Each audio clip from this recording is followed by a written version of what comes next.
Welcome to YouTube's favorite comic book channel, Cartoonist Kayfabe. My name is Ed Piscor. I'm Jim Rugg. Gonna have a fun conversation today, man, showing off some great bootlegs that we acquired at HeroesCon. Conversation is going to be about new comic book readership, getting new readers involved in the game. But first, we must let you guys know about the Patreon. And the Patreon is where the King Kayfabers are able to see the videos before anybody else. The King Kayfabers hang out with us in the chat room while we record these videos. Before we shot this video, we did a couple of minutes with them exclusively to hip them to where to get these bootleg comics, because it's not like there's even thousands of them. There's a couple hundred of these things. They are accessible. You can get them, but there's a finite amount of those. King Kayfabers get those first. And the bulk of the conversation today, I think, is going to be about raising comic book awareness, raising new comic book readership. And Cartoonist Kayfabe has an effort that we call Cartoonist Kayfabe Comic Book Christmas in July. This is where going to be the second annual one. Last year, we rallied the troops, got everybody to visit their free little lending libraries in their neighborhood, in their city, and we dumped comics across America. Probably tens of thousands of comics if we had 1,000 people supporting us. And if you go deep enough into our social media, you'll see all the pictures that we reposted from people who visited their free little lending libraries. It's going to be the last Saturday in July, and we're encouraging you to take your comic book doubles, spend a couple dollars at the dollar bin at your local shop. Cartoonists out there who watch Cartoonist Kayfabe, grab your comp copies, and let's sprinkle this country full of comics in those free little lending libraries, generate some new readership, and create another generation of comic book reader and artist. And without further ado, Jimmy, let's take a look at these bootlegs that we acquired at HeroesCon. The Superheroes Mini Comic Collection, put out by Post Serial, beginning in 1979. You have the 1980 series and 1981. Plus, we have Marvel Superheroes that came packed in with Bubble Funnies bubblegum. Yeah, right off the bat, man, you're talking about making new readers and stuff. Why doesn't this exist now? Yeah. The cereal aisle is not smaller than it used to be. It's true. And it's all sugary kind of toy Kid stuff. Yeah, exactly. Kid stuff. It just doesn't seem like this would be that much effort for a big company like a Disney or a Time Warner to like get these comics in front of people. I have questions. Is it the cereal company who's like, Captain Crunch is eating our lunch? What's the popcorn with the caramel shit? The Cracker Jack. Thank you very much. Glad to help. Yeah, they're eating our lunch with all their little gizmos and stuff. So is it the cereal company? Is it Post that went to DC? Or is it DC that had a wing to try to license their stuff? As far as I know, like, Sven at Marvel is fielding calls, but he's not taking like a portfolio around door to door to Madison Avenue to try to like make stuff happen. But I think Marvel and DC should have that guy. This video is brought to you by the Cartoonist Kayfabe Patreon. You can join at 3 different levels, get early access to our videos to offset the kayfabe effect, and at the King Kayfaber level, you get access to all of our videos early and the recording session live. It is also brought to you by the books that we make. My latest self-published book, True Crime Funnies, is now available on my website, jimrugg.com.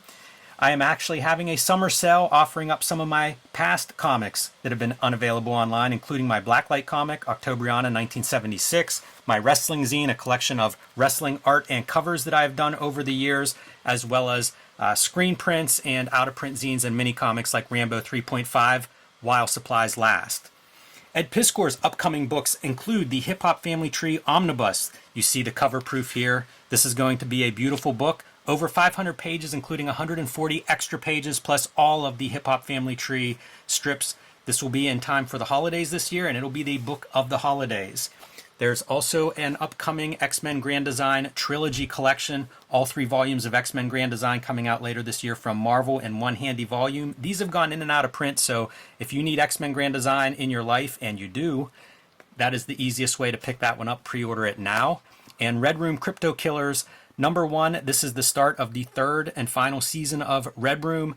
These are coming out now monthly, so get those on your pull list. Let your comic shop know that you want to subscribe to Crypto Killers. And issue number 3, which is coming out next, has a backup featuring a new set of characters that Ed will be working on for the foreseeable future. So could be a great rock key to add to your collection.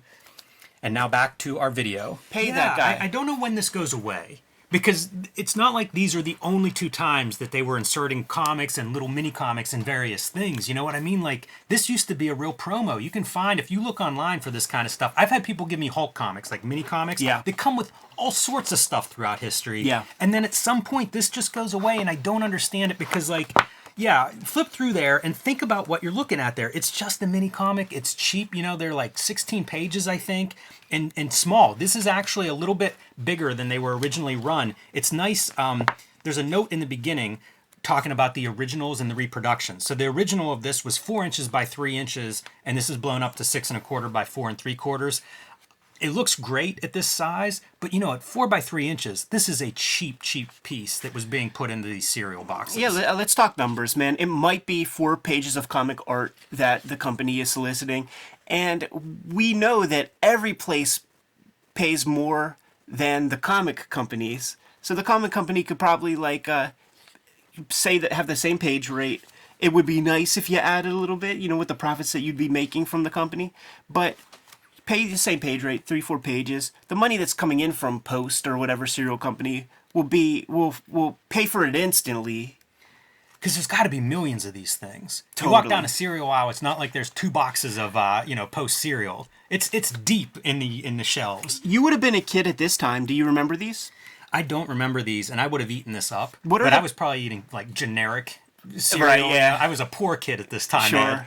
But you know what? This is also early, like 1979. I'm 2. 80, I might not 81. have been, Oh, yeah, sure. you know, even eating the cereal yet. Right. But it just seems like, you know, there are creative ways that these things could be put in front of people today, and I don't know why this isn't done more. I think it's crucial. I think it's absolutely crucial. The way that we happen upon our comics, it's always an accident. You know, it's going to the barber shop. It's, you know, hanging out at somebody's house and seeing some stuff. To have comics in your face like this, it's fantastic. You know, the other part too is that it is literary. So there are the kids out there who are like, I'm so mad that I didn't get a whistle. I got this fucking thing. They want me to read. I know what they're doing. They're trying to get me to read. But they're not our peers, you know? They're not part of our game. They're the kids who grab this and are like, I've heard of Wonder Woman. I'd like to see an adventure. Let me see what this character is about. And if you do the right thing, you're going to be able to excite people to seek this stuff out. Yeah, this stuff is... I think there's also a conversation to be had about the presentation of this, because we look at a lot of bootlegs. These are really nicely put together. Yeah. And when you think about, like, how do you reprint something from 1981...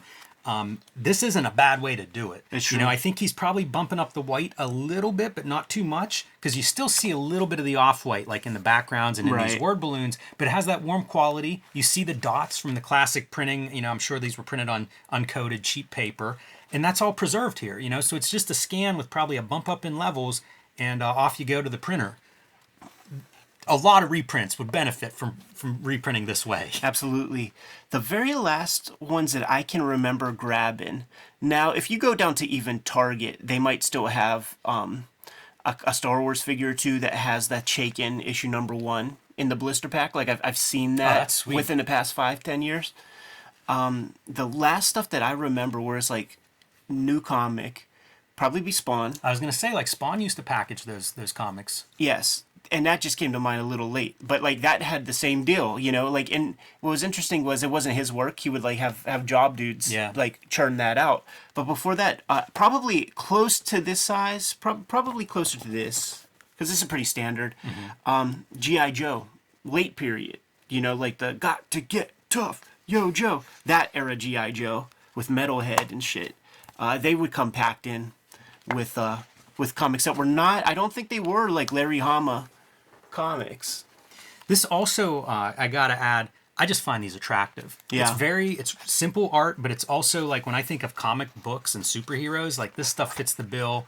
be very easy for a kid to read. If this was your first comic, you'd have no problem following this. Yeah, and they chose the right stuff, like the tentpole stuff, which is exactly what you want. You know, no B-listers. Like, what are you hanging your hat on, DC Comics? It's got to be, Superman, Batman, Wonder Woman. And then when you get into seasons of this stuff, then you could start putting your Supergirls and your Green Lanterns and stuff like that. But it does make me curious, and I think we've said this before in the past episodes, but I'm curious who the artists are on this stuff. yeah, and the info that came back last time with the superpowers, they said Jose Luis Garcia Lopez was the guy on that stuff. Who was at Heroes setup, by the way. He was. I saw Had a lot Chris of good Pitzer. stories and nice interactions with him. Saw Chris Pitzer. Man, I love this one too. Like, that's such the mini comic size, and it's that orientation of comics and stuff. I would have eaten this up as a kid. Yeah. All that said, I think I could make better ones. Like, in terms of the story.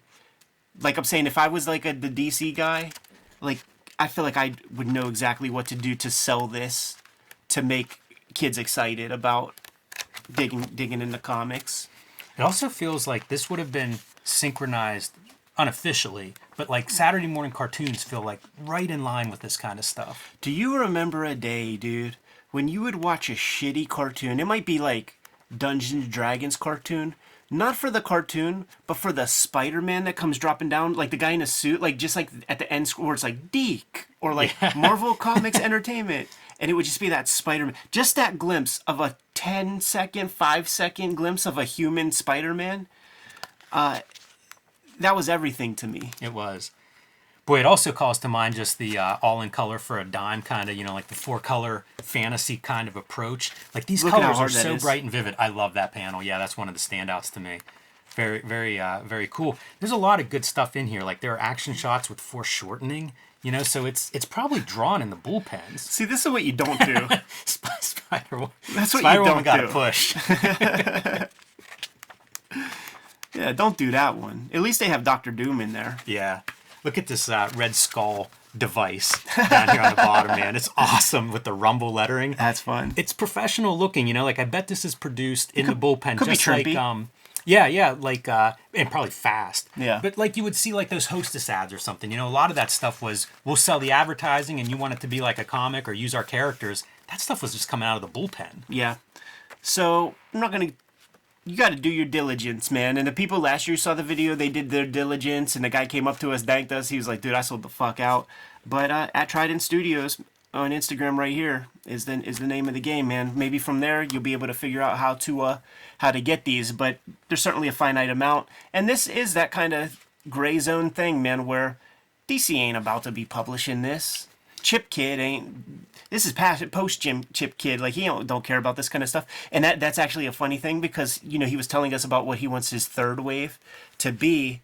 And reasonably older fella. Like, this is clearly his era. He's going to fall off. So, like, we're not going to get the G.I. Joe comic reprints from that stuff or any of that post shit. You know what I would even take, man? Give me all the Bazooka Joe comics. That'd be really interesting. Because, like, I know what I know, and because we're 80s, 90s kids, something tells me the old Bazooka Joe comics didn't have Metal Dude. Yeah, that stuff too just disappears completely from history. And that's part of why I'm so grateful that this kind of technology exists now, where it's somebody who's into these kind of odd collectibles, they can do this. They can share this and preserve it, push it down through another generation or two through this preservation. So you call it bootlegs on one hand, but also, like, what happens to it if the guy doesn't bootleg this stuff? We prefer the term archivist. There you Here go. at Cartoonist That's a Kayfabe. good word for it. But, man, I'm grateful that people are preserving this kind of comics, because otherwise it's just gone. Totally. Super fun conversation. We got to put our heads together. We got to convince Marvel DC, man, to, like, you got to hire a guy. You got to stretch Sven a touch, man, and do some outreach to try to sell some of this stuff, man, and add it to the action figures and serials and wherever else. Fuck It would the be movies. fantastic to have a Marvel or a DC collection of, like, all of these little comics. Because, like I said, people have sent me, like, these Hulk comics that are, like, this big. I don't know what they were packaged in. I think some of them might have come out of, like, bubblegum machines and things, Like, there's such an odd history of that stuff.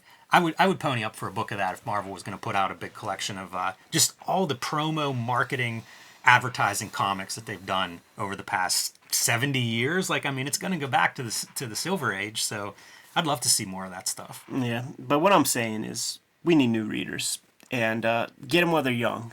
Drug dealer philosophy.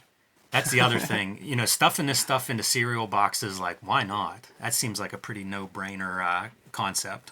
And you know what? For that matter, these new companies that all show up and they want to promote comics and they want to sell their new comics, take Marvel and DC's lunch, man. Try to figure out these partnerships with companies like Post that are putting out millions of copies of stuff. Get your comics in those things. And for Magic Spoon, you guys got to romance us a little bit more, because your CPM shit, that ain't nothing to us, man. You good to go? Yeah. Kayfabers, like, follow, subscribe to the YouTube channel, hit the bell so that we can notify you when new videos are available. The Kayfabers and the King Kayfabers and your Kayfabe hosts are doing what we can to create new comic readership. And what we're going to do is Cartoonist Kayfabe Comic Book Christmas in July, that last Saturday in July. Me, Jimmy, and all the Kayfabe audience are going around town to the free little lending libraries in our neighborhoods and adjacent towns. We're stuffing those things to the brim full of comics to create a situation where people can just happen upon comics, give them a shot, become hooked for life, as we are. The videos are brought to you by the books that we make, but we also have a Patreon, and the King Kayfabers at that Patreon just saw this video, just saw this recording session. They might have scooped up all the rest of the copies, so I got King Kayfabers weighing in that they just ordered both sets. there it is, man. So you know, it does you well to support Cartoonist Kayfabe at that level, but ultimately the videos are brought to you by the books that we make, and right now you're looking at a healthy bibliography of our past works, but we have new stuff out. Jimmy, tell the people what's going on. Fresh off the presses, man. This is my latest self-published comic, True Crime Funnies. Features 3 nonfiction stories. One is a traditional crime comic about a drug cop. The other 2 wrestling stories. One definitely crime. One is about Andy Warhol's dalliance with the squared circle, so maybe not as criminal on that one, but still a nonfiction story. And I've been getting requests for this. I sold them at Heroes, and they're coming up on my website Saturday, June 24th. So pick those up if you weren't able to get a copy at Heroes. And I'm making it a sale, man. This is my summer sale. I'm bringing out stuff from my past. This is the Octobriana Blacklight comic. I'll have a few of those available if you missed that Kickstarter. The Wrestling Zine, a collection of wrestling art, and some of it covers, some of it commissioned, some of it just wrestlers I like and felt like drawing. I'm also going to have screen prints. Basically, I went through my archives to bring stuff to Heroes, and now I'm going to offer that on my website while supplies last. Some of this stuff is pretty scarce, so check it out starting Saturday, June 24th. Hip Hop Family Tree Omnibus is the big book coming out this holiday season. We have just gone to press. We had to guess how many of these things to publish for this first round, so get in ASAP because it's going to go fast. And I don't know that we're going to be able to supply everybody who wants one up front.